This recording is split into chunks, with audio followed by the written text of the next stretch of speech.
Alright, good day guys. This is Oslo drinking out of a puddle. He's gonna be sick most likely. Doesn't matter, that's a dog. It's what, day 2. How's it been? How are you? This is another sight into my life, I guess. I'm outside. I'm not always outside. I'm in the park near where I live. It's very sunny outside, but it's not hot yet. It's still very, very cold. Let's see. It was looking at killing something, like the leaf. Just found the leaf. He wants to kill the leaf. Kill it! Don't kill it. Outside in my other natural habitat, which is with Oslo. This is kind of what I wanted to talk to you about.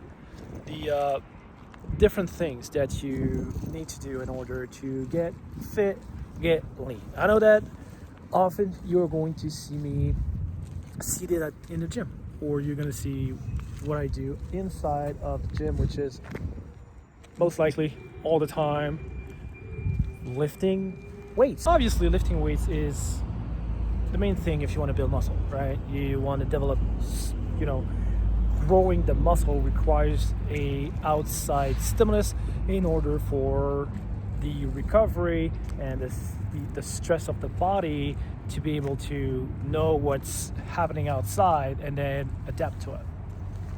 Long-winded thing is just adaptation, basically. So you're telling your body, this is what's required to do, now let's do this, and then your body adapts to that over time and to the weights that you put on your workout. So this is how you build muscle in the gym. But when it's time to lean out, as it is right now, because this is leaning season, if you did not know, there are different things you need to look for. During bulking season and winter season, it's kind of easy in a way.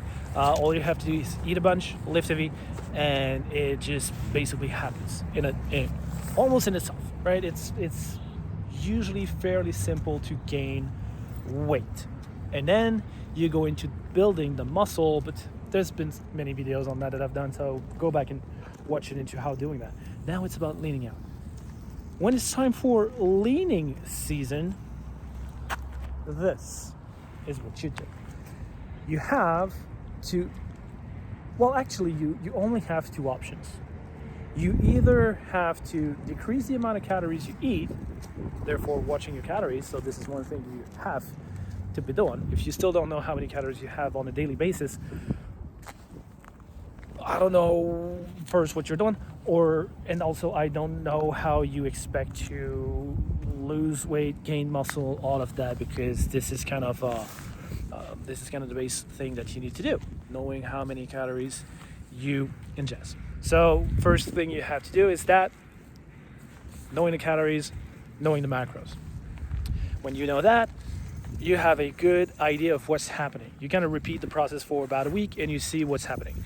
Let's say I know I'm eating 2,300 calories a day, and a week from now I lost 1 pound. Usually that's what happens with me.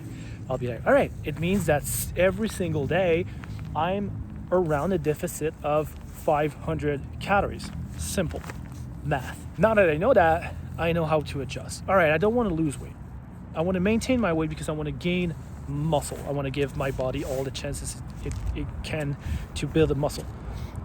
If I'm in a deficit of 500 calories a day, it means I need 500 calories more. Let's bump it up to 2,800 calories. And then I look a week later. Did I lose weight? Did I maintain my weight? What happened? And I adjust with that accordingly. This is the first thing that you have to be doing. I come back to leaning out. You have 2 options. Option A is you decrease the amount of calories that you have on a daily basis. It's not always the right option. There's a limit to how many calories you can deduct from your diet. I cannot go under 1,800 or 1,900 something calories because I have a BMR, base metabolic rate. Basically, this is what my body needs when I'm just in a coma, kind of. Knowing that, I need to take that plus the activities I'm doing, and this is kind of how it works. So if I can't go under there, but I'm still not losing weight, or I'm still gaining weight at 1,900 calories, I have a problem. I need movement. So you need the gym to build muscle, you need the calories to control if you lose or gain muscle, and you need the NEAT, non-exercise activity thermogenesis. As of right now, I'm walking with the pup. Today we're going to do around 14-ish thousand steps, him and I. Well, he has 4 legs, I only have 2, so he's going to be doing like 28,000 steps. I'm going to do 14,000. Now this is one way to increase your NEAT. This is considered as activity. I'm in a zone 2 cardio. I'm able to talk when I'm walking, right? So it means I have enough air that comes in for me to get the energy. So obviously the energy is coming out of fat and I'm burning calories. And this is the big needle mover and also the biggest, most amount after your BMR of calories that you're going to burn every single day. Going up the stairs, working, standing up, all these kind of good stuff. This is important to do, and this is very, very, very useful. So those are your 2 options.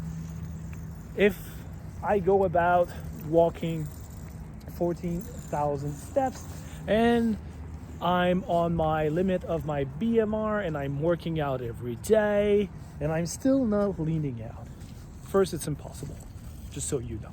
So if you tell me, well, I do everything, but I'm still not leaning out, well, you're wrong. There's something wrong that you're doing. We need to look into it.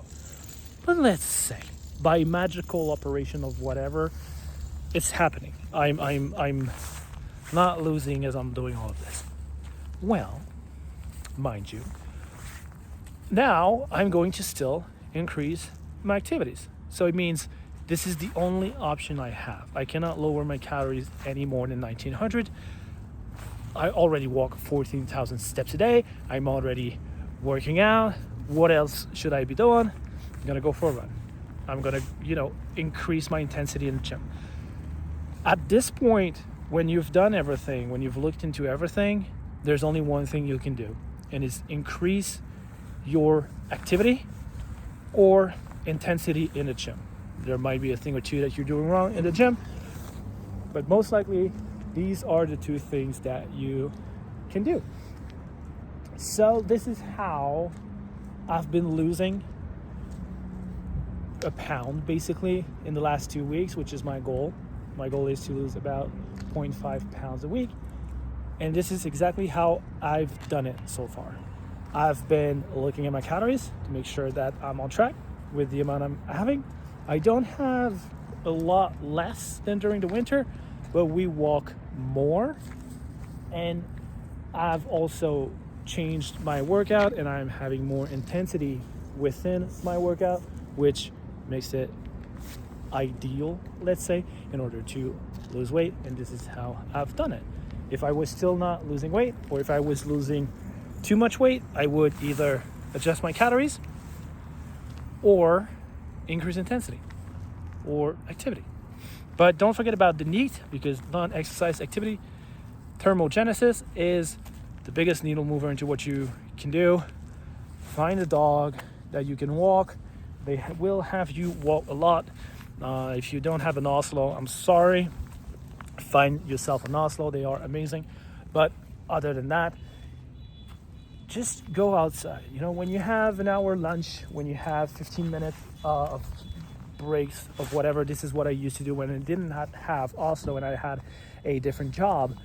While everyone was just sitting down around their meal, talking nonsense, I would just go for a walk. I would eat quite fast in about 5 to 10 minutes-ish.